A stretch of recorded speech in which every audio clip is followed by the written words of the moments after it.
The field that we are studying, that we've studied before, biopsychology and social psychology and cognitive psychology, we're now studying abnormal psychology. And abnormal, right, means not normal. So anything that's different from the norm, anything that's different from that. Scientifically, that would mean normal is what 51% of us do. So anything abnormal is what 49% of us do, what the minority of us are doing. So in abnormal psych, we're looking to study, diagnose, like identify, and treat mental illnesses. Now, you'll see some of the readings that you get, and sometimes I will flip back and forth, use the term disorder. Um, the term that we're going to be using in class is the mental illness, right? Because just like your physical health, you also have mental health.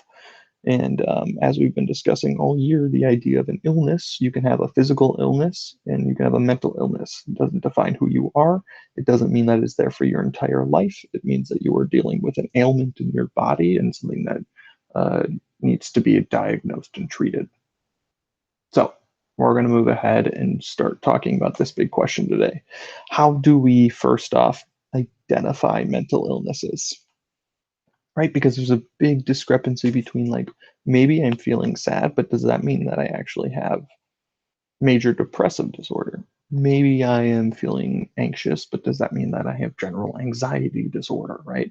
So what's the difference between saying, like, you feel something or you actually have a mental illness? So how do we identify mental illnesses? That's our big question for the day today. I would like to start off just briefly by having you guys do a quick 2-minute activity, um, either like on a piece of paper near you or on your phone in your notes section, or just in a different tab on a computer and Google Keep Notes somewhere. Just write down your answers to a couple of these questions. I first want you to choose any one of these mental illnesses: post traumatic stress disorder, depression, anxiety, phobias, obsessive compulsive disorder, or bipolar disorder. Choose any one of those that you want to choose. And then answer these 4 questions. One, what emotions do you think people with this mental illness experience? Two, how do you think people with this mental illness behave? What are their behaviors? Three, what do you think causes this mental illness? And four, anything else that comes to mind when you think of this mental illness. So take 2 minutes, choose one of these, and answer these 4 questions.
Try to keep writing your answers to these 4 questions.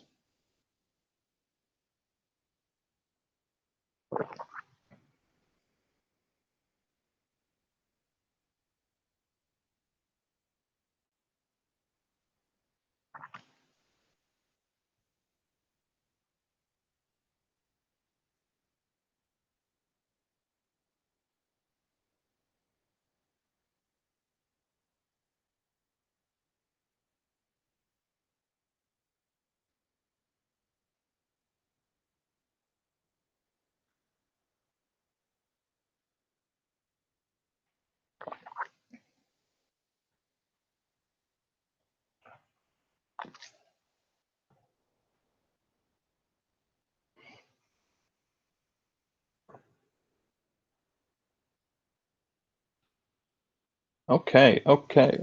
Thank you for reading that. Now keep that with you as we move along today, because what we're going to try and see is like, right, just like you did in your last assignment, what are our preconceptions of what actually exists? What are some of your ideas about the emotions, behaviors, and causes of mental illnesses, and what are actually defined as? So again, today our big question is how do we identify mental illnesses? This is how we do it. This is a book. It's a very thick book. It's called the Diagnostic and Statistical Manual of Mental Disorders, otherwise known as the DSM, the Diagnostic Statistical Manual. So the DSM, it is called the DSM-5 because it is the fifth edition that has come out. They have had many different iterations of this book, and we've talked about it a few times in class before. We've been talking about different mental illnesses and talking about what have been classified as mental disorders and mental illnesses in the past. The DSM-5 is like, I like to think about it as a dictionary of mental illnesses. Everything that's considered a mental illness is in there, and it defines what that mental illness is. It's published by the American Psychiatric Association. That is the leading organization in the United States that surrounds psychology and psychiatry, people who diagnose mental illnesses. So, if you have a mental illness, people go to this book and they try to say, do you have a mental illness? Do you fit into one of these categories? Do you fit the definition of this mental illness? Do you fit the definition of post-traumatic stress disorder? Do you fit the definition of sociopathy or psychopathy or narcissistic personality disorder? Do you fit within the definition that currently exists? I go into the dictionary, the DSM-5. So today we're going to look at some of the definitions in the DSM-5 for several different disorders. First one we're going to start off with is the first one on the list that you guys looked at, which was PTSD, post-traumatic stress disorder. A lot of you guys may have heard of PTSD before. One of its groups of people that prevalently get PTSD are people who have served in the armed forces, people who have served in the military before or been in war. But PTSD can happen for anybody. These are what the DSM-5 lists that you need to have in order to uh, be considered having PTSD. You have to check all 5 of these boxes. You have to be exposed to actual or threatened death, serious injury, or sexual violence. Any one of those 3 things causes post-traumatic stress disorder. So when you hear people saying like, oh, I have PTSD from my math test last week, that's not post-traumatic stress disorder. They say that your trauma that you could experience is death, serious injury, or sexual violence. Second checkbox is you need to re-experience that event somehow, either through unpleasant thoughts or memories, remembering that event, nightmares, you dreaming about that event, or flashbacks, meaning like you're dreaming about it but you're awake, right? Like in your head, you're like flashing back to that happening over and over again. You can kind of often see flashbacks used in TV shows. So you're re-experiencing that event. You're not just thinking about it, but you're re-experiencing it. Post-traumatic stress disorder also involves the individual trying to avoid that memory. The individual who has post-traumatic stress disorder tries to push that memory out of their head. You'll also see a decline in mood and, quote, being on edge, right? So if they're interacting with people, they're kind of snippy or short with them, or they easily are angered. So if you hit all 5 of these check boxes, you may be diagnosed with post-traumatic stress disorder, according to the DSM-5. Next one we're looking at is generalized anxiety disorder. General anxiety disorder is often what people say when they say, often what is clinically diagnosed for people who say, I have anxiety or I have an anxiety disorder. General anxiety disorder is your most prescribed one. So for that, you need to hit the checkbox of you having excessive anxiety and worry for a majority of the days in the past 6 months about multiple things. So you can't just have anxiety about one thing. Like maybe you just have anxiety about going to school. Maybe you just have anxiety about when you get into a car and driving a car. That anxiety needs to be about multiple things, not just one thing in your life. In addition to that, you need to have that anxiety for the majority of days in the past 6 months. So that's 51% of the days in the past 6 months you need to have had that excessive anxiety. In addition to that, you must have experienced 3 of the following 6 symptoms, again, for the majority of days in the past 6 months. So you either have been restless or being on edge, easily exhausted, difficulty concentrating, irritable, like very similar to restless, but you're irritable, you're always on edge, you're always like ready for a fight. Muscle tension, like physically your muscles are very tight, or your sleep has been disturbed. Either it's hard falling asleep or you're having trouble staying asleep, things like that. So general anxiety disorder, you have this excessive anxiety about multiple things for the majority of days in the past 6 months, so a long period of time, not just 2 weeks. You have general anxiety disorder, you have it for an extended period of time, and these other symptoms. So as we're going through these, I want you guys to be checking off on that list that you previously made, right?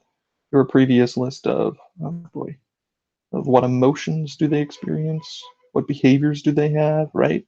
Do those match up with what we have here? Again, the DSM-5 is saying, like, here's our dictionary definition for this disorder. The DSM-5 says that obsessive compulsive disorder means these 3 things. OCD. We're going to talk more about these disorders as our unit goes on, but this is just an introduction to it all.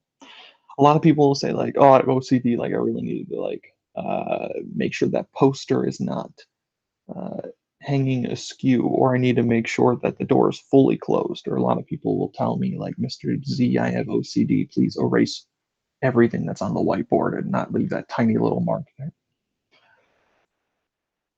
Please be careful of saying that you have OCD or other people saying that, because it again is a mental illness. So when we say you have OCD, you have 2 things, an obsession and a compulsion for that obsession. So an obsession must be a recurrent unwanted thought that causes anxiety. So a recurrent unwanted thought.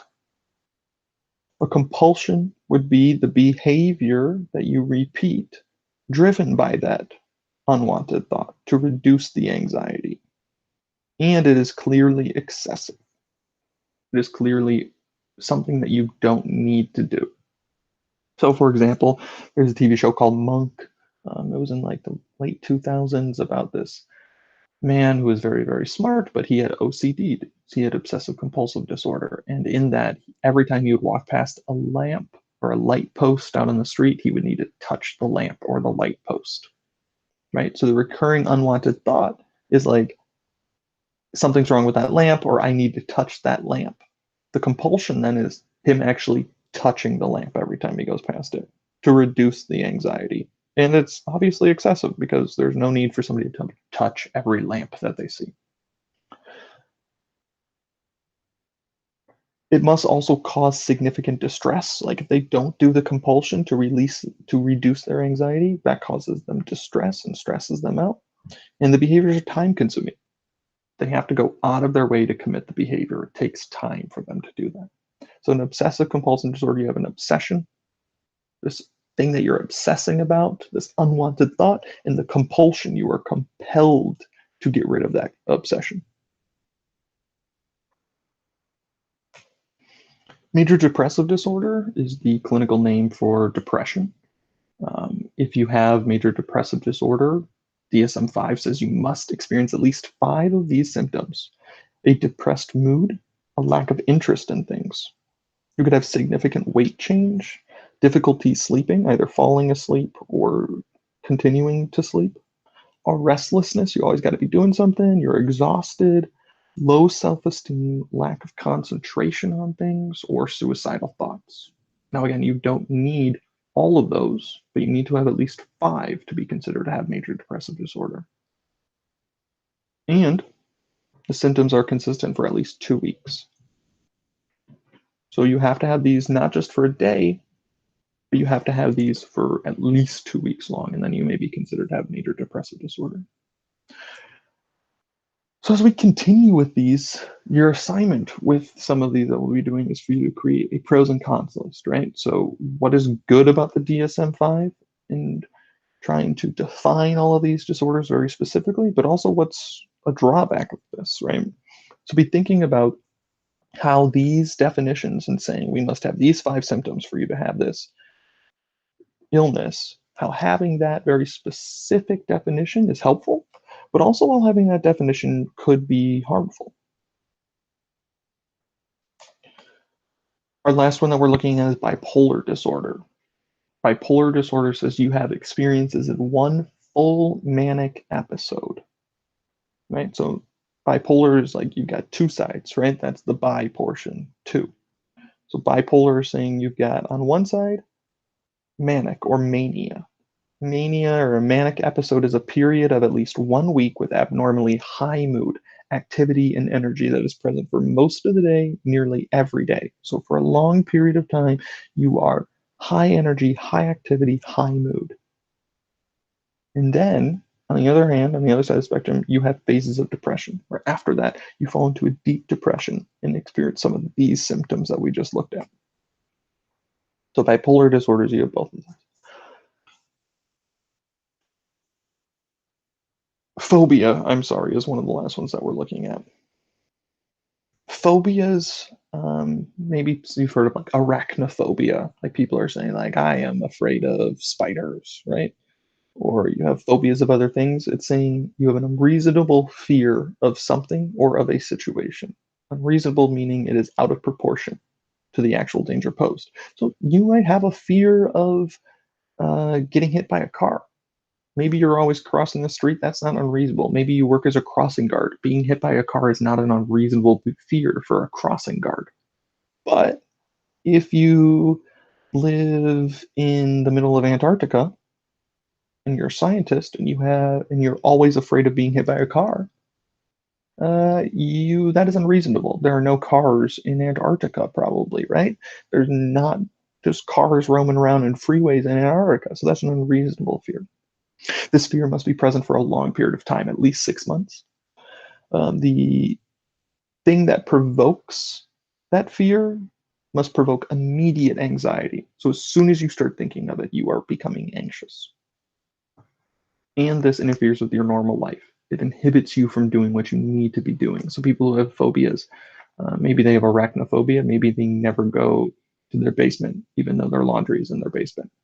People who are afraid of being hit by a car, maybe they never go outside of their house, right? That is interfering with your normal life that you do. So phobias must follow each one of these 4 check marks in order to say that you have it. Now, I have this as our last slide today because in the movie Inside Out, right, you've got all of these different emotions.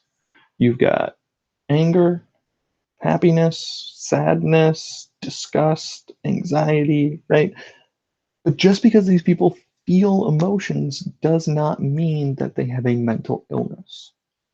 What we need to do and separate is the idea that just because you feel something doesn't mean that that is abnormal.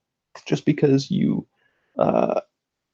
experience something doesn't mean that that is making you have a mental illness. 1 in 4 people will experience a mental illness at some point in their lifetime. 1 in 10 people at any given point in time have mental illness, right? So the idea is like you will interact with somebody who has a mental illness, and maybe you do have a mental illness at some point in your life, but please do not diagnose yourself. The diagnosing is done by professionals that have these checklists, that have this book and say, I am trained to recognize these specific things. So when you're making your pros and cons list, think about this book, right? What is good about this book, but also what's harmful about this book. We had some discussions about it before in class. But remember, this is the 5th edition, so they've had editions of this before that have different mental illnesses that include things that aren't in there anymore. And this edition includes things that weren't in there before. So as this changes, there's also changes into what people consider mental illnesses.